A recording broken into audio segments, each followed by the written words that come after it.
Is this thing on or how's it going? Well, hello and how's it going? Well, how's it going? Hello, and how's it going? Hello, how's it going? Well, how's it going? Well, how's it going? Well, no, sorry. Well, how's it going? Well, how's it going? I'm here with you. I looked at you and I started I was laughing. going to say good. Well, how's it going? I'm here with Kristian and Madison, and we're back. We are back. The back, baby. My phone vibrated. Try not to laugh.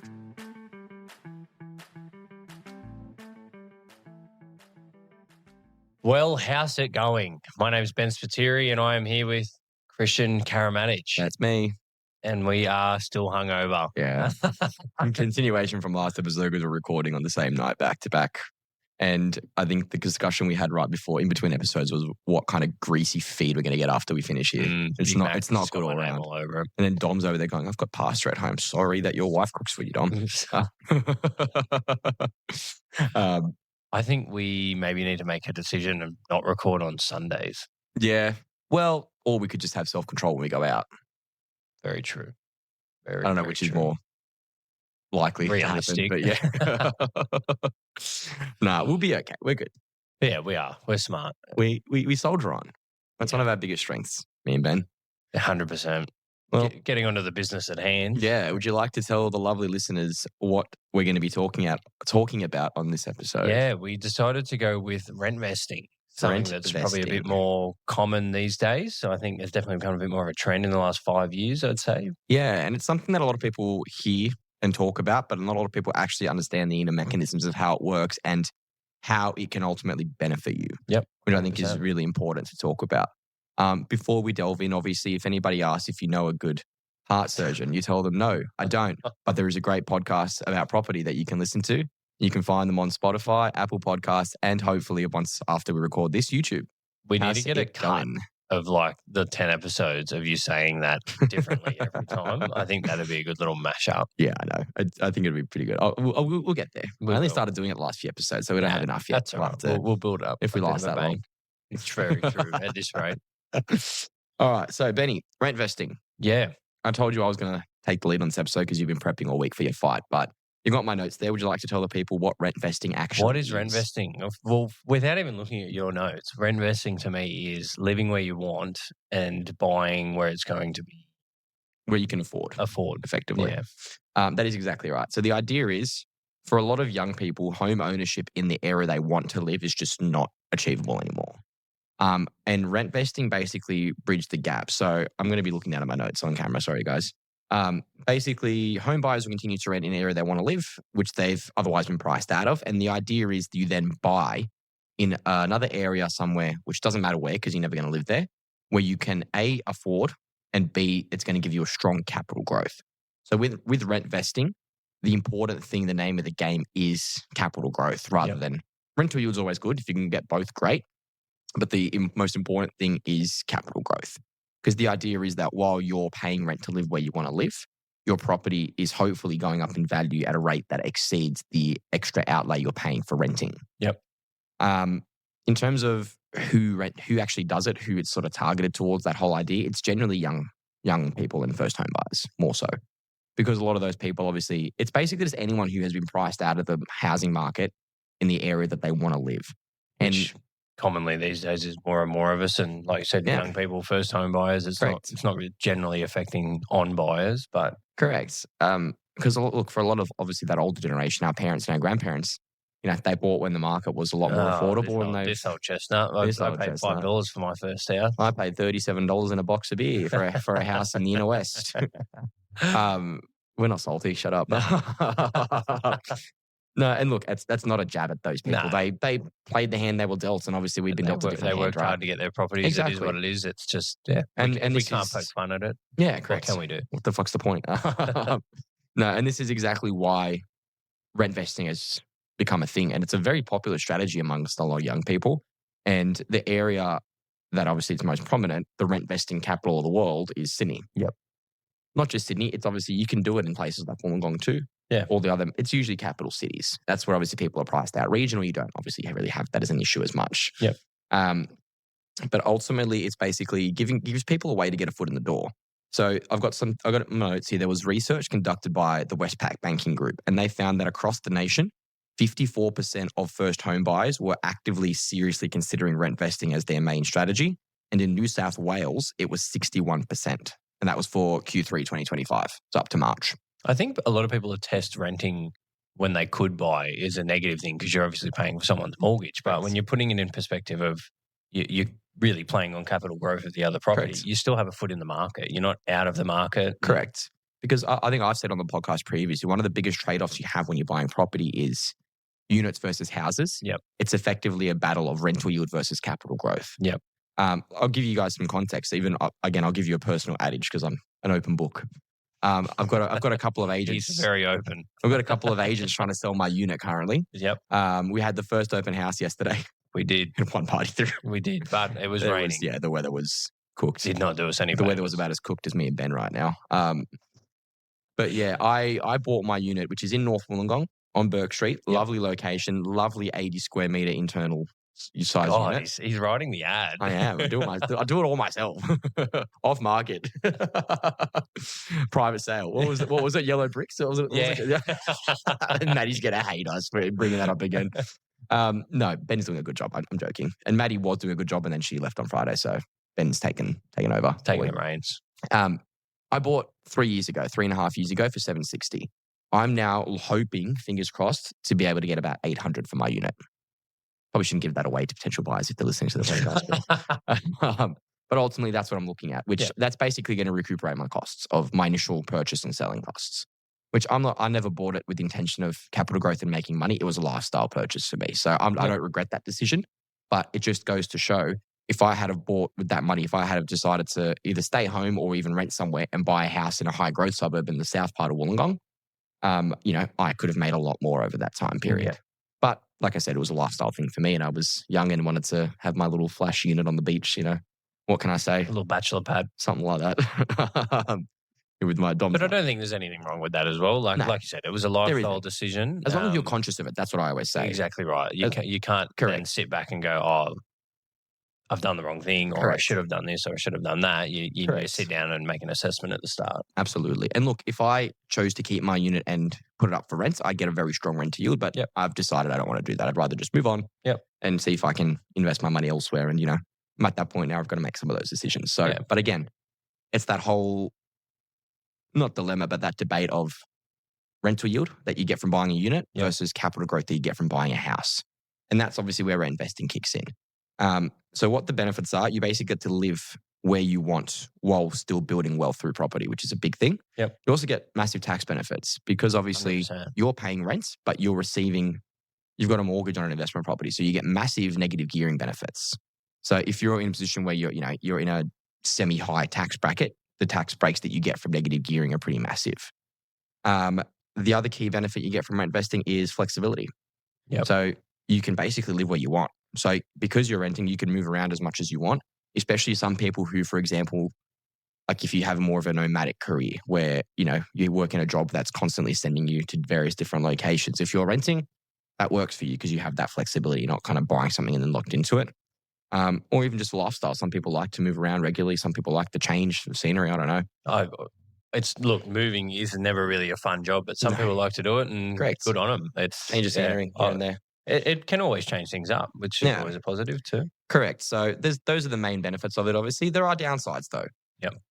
One of the biggest downsides is if you're a first home buyer, you will miss out on your first home buyer benefits because you're buying as an investment.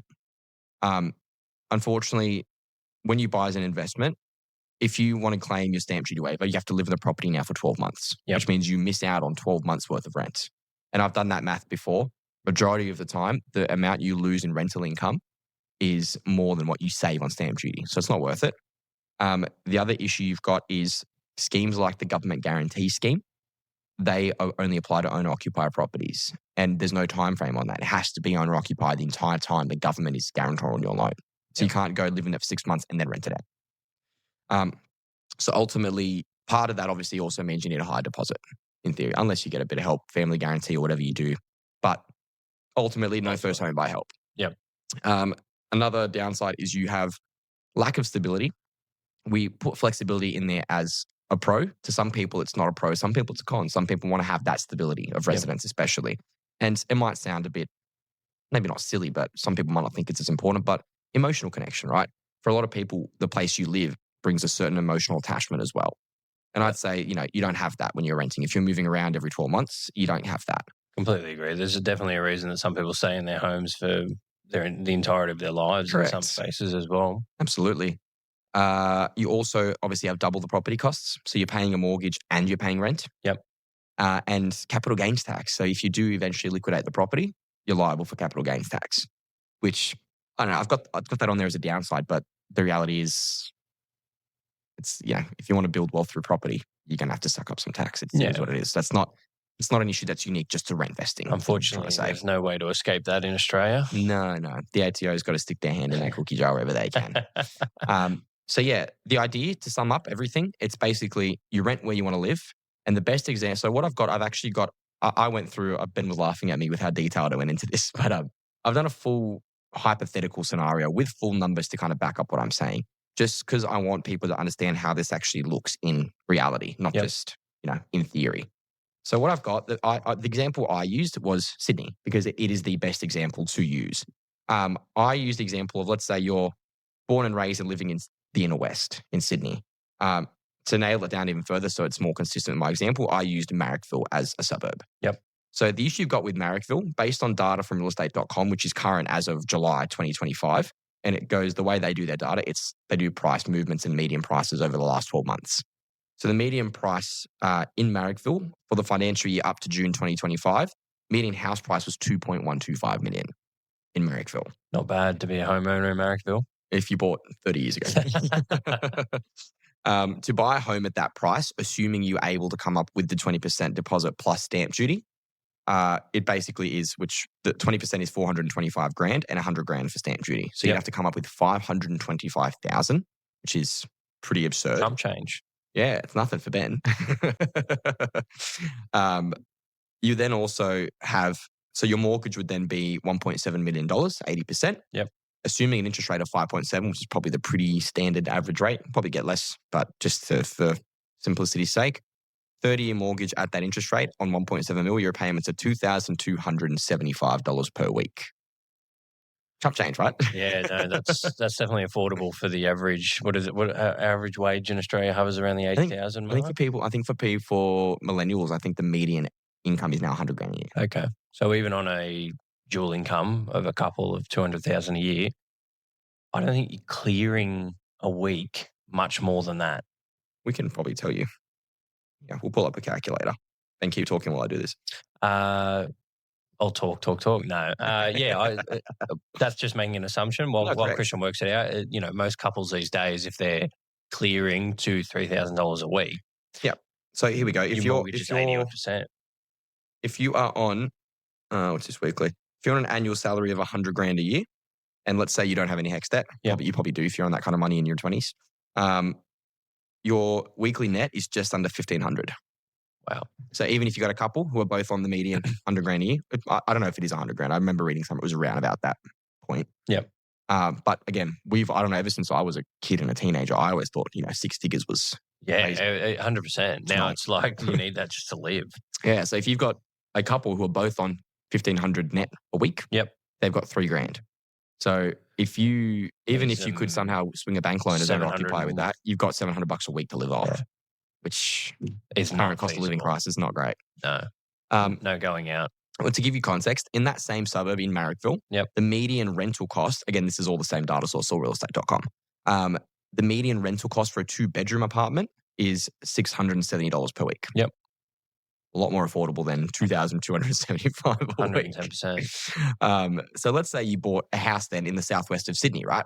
This is obviously the way that rent vesting would work. So let's say you wanted to keep living in Marrickville. So you suck it up and you pay $670 a week. Yep. And again, that's the median for a 2-bedder. If you were on your own, you could downsize that into a 1-bedder and pay even less if you wanted to. But for argument's sake, I did a bit of digging in terms of over the last 12 months based on the realestate.com data, what suburbs had strong growth. One of the stronger ones was South Penrith. Okay.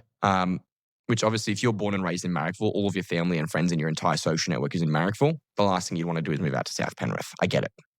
You're basically isolating yourself from your support structures and everything like that.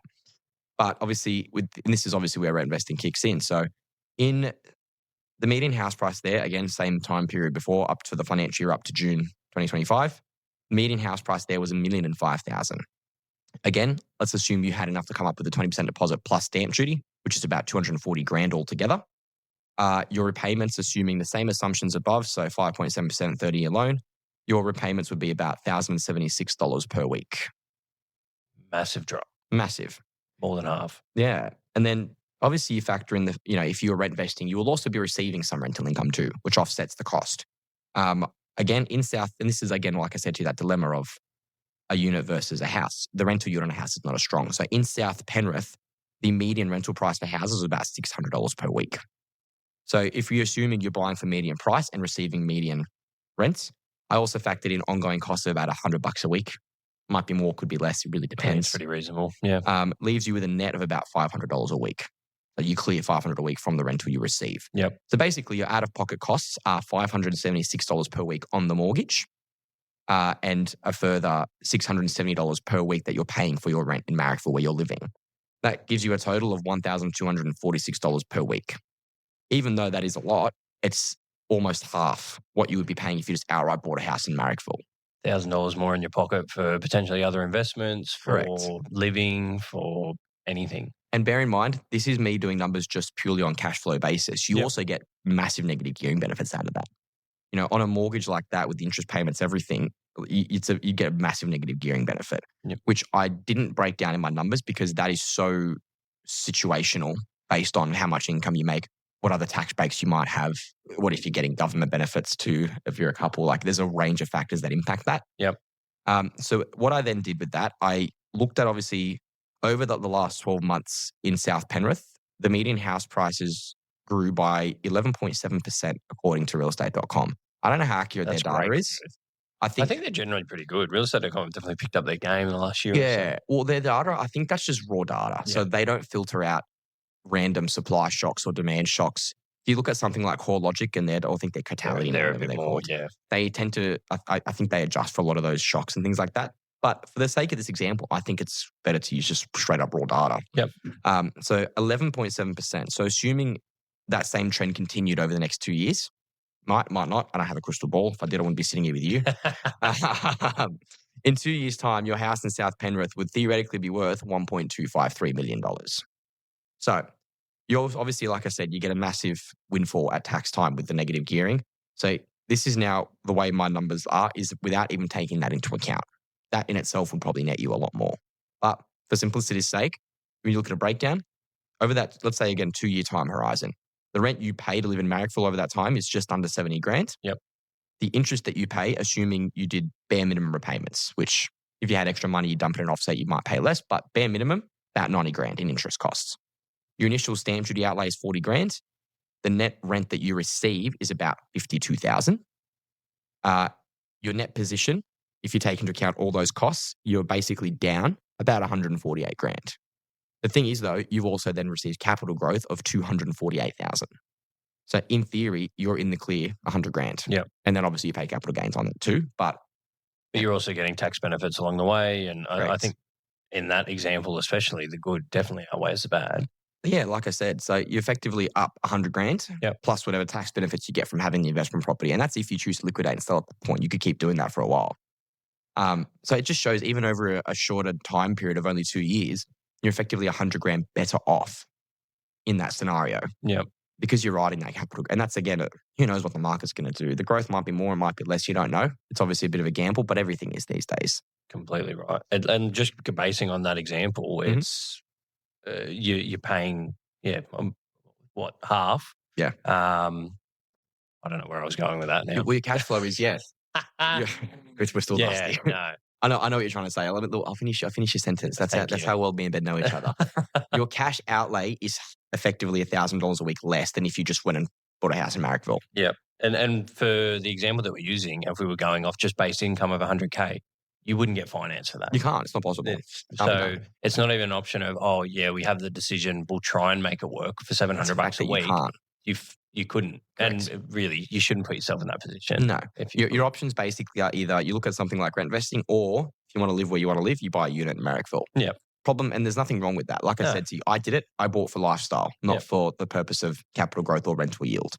And if you would rather just have your own space and pay off your own mortgage at your own pace and know that you're comfortable, that's fine. There's nothing wrong with that as long as you make an informed decision. That's what I always tell people. The decision has to be informed. Sorry, I'm just getting my timer back out. I'm not trying to. No, it's all right. As long as you are making an informed decision, that is all that matters. So with rent vesting, even in this that's a very, very hypothetical example. Like it's obviously there's so many assumptions that I've but I think the stats all back it up. Just to give you a raw indication of how powerful that can be from a point of view of building your own wealth, but also not having to sacrifice the lifestyle you want to live. That to me is the most important part of this. I think that's what people our age are doing so much more these days. It's not, we're going to wait to save a deposit. They desperately want to get in the market. And let's be honest, I think our age group, we want something, we want it now and we want it where we want it. Correct. We're very picky like that. So a lot of people in our age bracket are buying to an extent that they probably can't afford. Correct. And stretching themselves to points that aren't enjoyable and you're not living. And that's the other big thing I always say, Benny, is I'm all for being smart with your money. And at the end of the day, I don't think you should ever just try and look, each to their own at the end of the day, but I couldn't just do day to day. I need to have a plan in place. I need to know that I'm progressing and I want to set myself up for my later years. But at the same token, I don't want to forego my 20s. These are supposed to be the best years of my life. So to me, it's about balance. And I think that's where this strategy is so successful because 100%. It gives you that balance. You're not sacrificing the best years of your life. You still get to live where you want to live and have the lifestyle that you want to have with the people around you that you want to have around you. You don't have to move out west somewhere and isolate yourself and commute 2 hours a day to get to work. Definitely. So you still have that lifestyle, that convenience with your job, with your career, with everything, but you're doing it in a way that you're also making sure you're building a bit of equity and a bit of wealth in the process. Because if you hold that property in South Penrith for a few years and it goes up in value, you've then built up equity. And what you can either liquidate that and then you have a much larger deposit to go towards maybe your possible house in Marrickville, or you keep it, use the equity, you go again, you buy another one, you do the same thing. And then you've got double rental streams, double tax benefits, double capital growth, while you're still paying the same rent to live in Marrickville. And that's really what I think broadly looking on, a lot of people are big on Instagram these days and showing people how they've done certain things like that. That's what these people are doing. Correct. They're not buying their own or occupier home and mortgaging themselves up to 80 or 90%. Mm-hmm. It's an investment and then they're rolling that into the next one progressively and so on. And the best part about it is you're not locked into anything. It's what people seem to forget. There is nothing wrong with buying this thing, holding it for 2 years and then offloading it, cashing your money and run, and then buy something else. Then maybe use that buy money for your family home. 100%. There's nothing, you don't have to buy this and hold on to it. You're not locked into anything, right? Even if you buy it and in a year's time, you just think, fuck it, it's too hard, it's not working for me.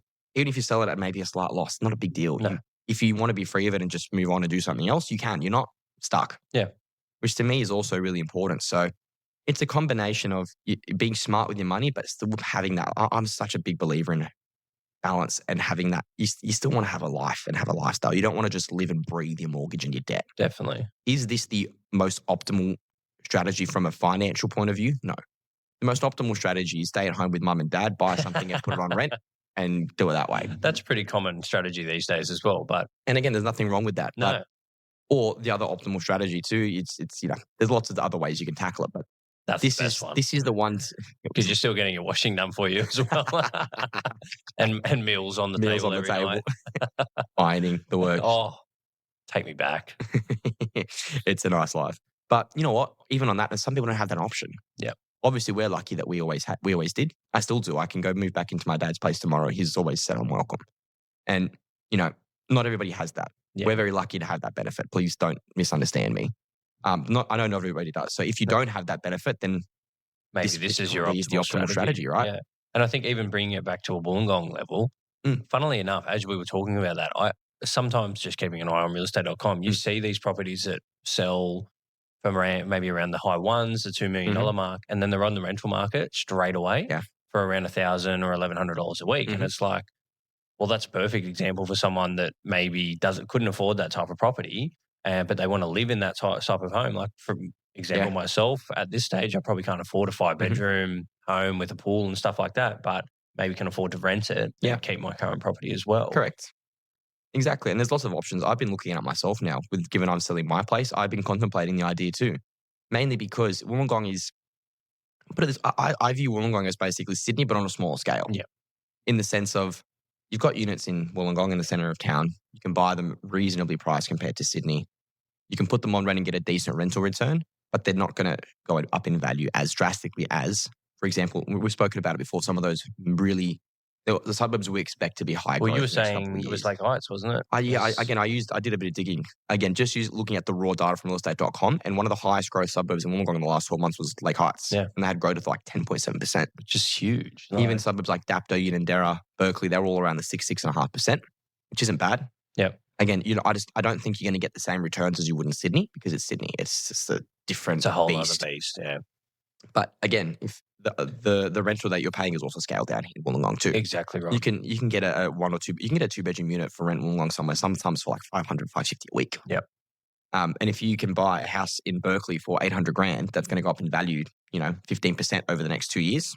Why not? 100%. Stay in Wollongong, or even renting a house in Wollongong. If you want to stay in Wollongong, you can still pay $800 a week maybe and buy that $800,000 house and some, cover the costs in between. Yes, it's probably not going to be as profitable as this situation that we went through, but it's the lifestyle thing. You're living in town and you're still getting capital growth on that property. Exactly. And it bubbles down to living where you want to live 100%. whilst making sure you still set yourself up financially. And that to me is the key driver of this strategy. And I think it's a really good strategy for people.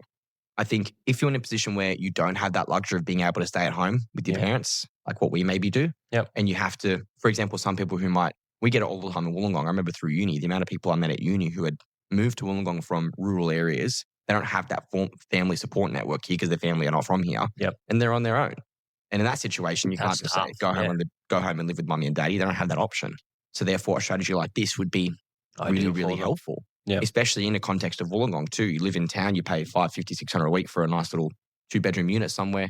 And then you buy that house in Berkeley, Dapto, Horsley, wherever you want to buy, and you get that capital growth and you sit on it for a few years. Still get to enjoy that lifestyle, but you're still making sure you're setting yourself up in the best way possible. Yeah, that's pretty much it. I don't really have much else to add on that. I think it's a pretty straightforward thing in theory.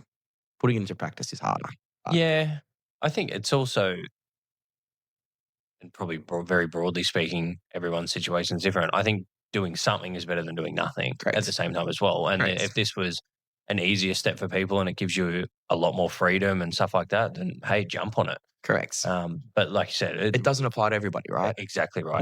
Everyone's situation's different. For example, with some first home buyers, let's say you've got a young couple who recently married and they're looking at wanting to start a family. Yep. In that situation, I would argue the stability is a lot more important than. Exactly right. And that's the thing with a rental property. Yes, you could be in there for 12 months and then the owner's situation can change and they have to sell it, or they may want to put up the rent. They can give you a 90-day notice after 3 months. You don't know. Exactly right. So, yeah, that stability part, completely understand that. And you know what? I'm a firm believer in it's better to be in market with something than to be out of the market overall. So even if you can't afford to do this and all you can afford is to buy a unit somewhere in town in Wollongong, do it. There's nothing wrong with that. It's better than doing nothing. It's situational. And it's so please don't take it the wrong way. We're not saying this is the optimal. It's better to do something than nothing. And you know what? Not everybody has the luxury of the options like this. Sometimes you need to just knuckle down and do what you can. And it's still going to help you in the long run. And it doesn't matter. Whatever you choose to do. Because when I say units don't go up in value as much as houses, it doesn't mean they don't go up at all. No. They do. And obviously you're still paying the loan down. So you are still building equity. Just obviously the more you spend, the more capital growth you're going to get generally. But yeah, units statistically, like we're not coming up with something new there. All you have to do is Google that. Correct.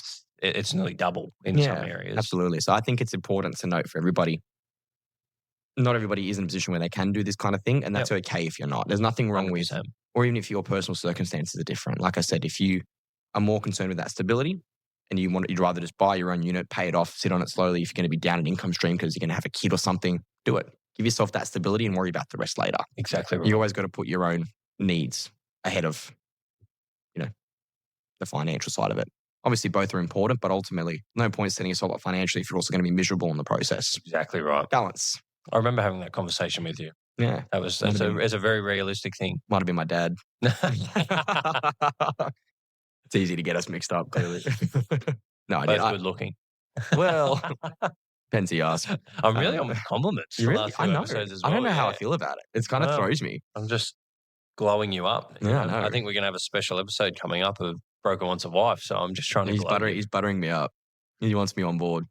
But yeah, no, I did have that conversation with you in Tegan, though. And it was again, it was one of those ones of just making sure whatever you guys do, if you have options, great. But ultimately, it's irrelevant if you're going to make yourself miserable in the process. 110%. This stuff is all really important and we want to help people with it. Give us a call. We want to help you do this and achieve this.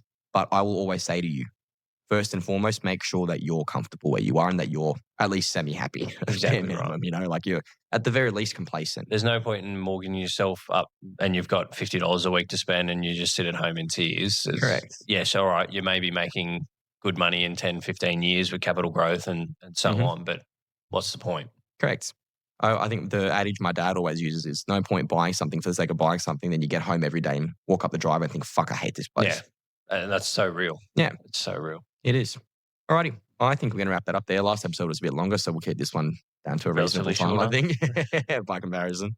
Thank you for listening. We appreciate all the support. I think we did put up a bit of an appreciation post this week too, because we've hit 10 episodes. This is episode 12, I think. We're still in the early stages, but we 100% appreciate all the support, all the likes, all the we've had a responses on our stories. Like we love the feedback. So. Yeah, we've had a lot of support. We get a lot of really positive feedback from a lot of people. So thank you all very much. If it's not too much trouble, recommend us to a friend. Yeah. Get somebody onto it.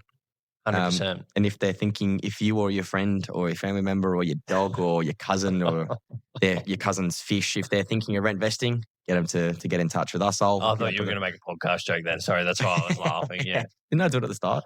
Yes. No, I thought you might do it again. Double down. It's too much. Yeah. I was going to say, give me a call. I'll hook you up with the mortgage. Give Ben a call. We might have some good listings going for you. 100%. Or both, rental-wise and... Yeah, exactly right. To buy. Buzz. Yeah. And Madison when she gets back from Europe. Yeah, eventually if she ever comes back. Cool. Wrap us up, Eddie. With that, ciao. Ciao.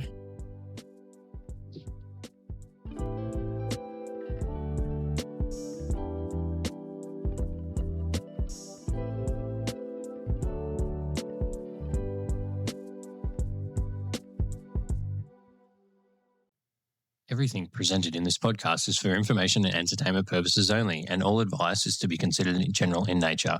It does not take into account your personal circumstances and financial objectives. Please consider if this advice is right for you and look to consult a financial professional.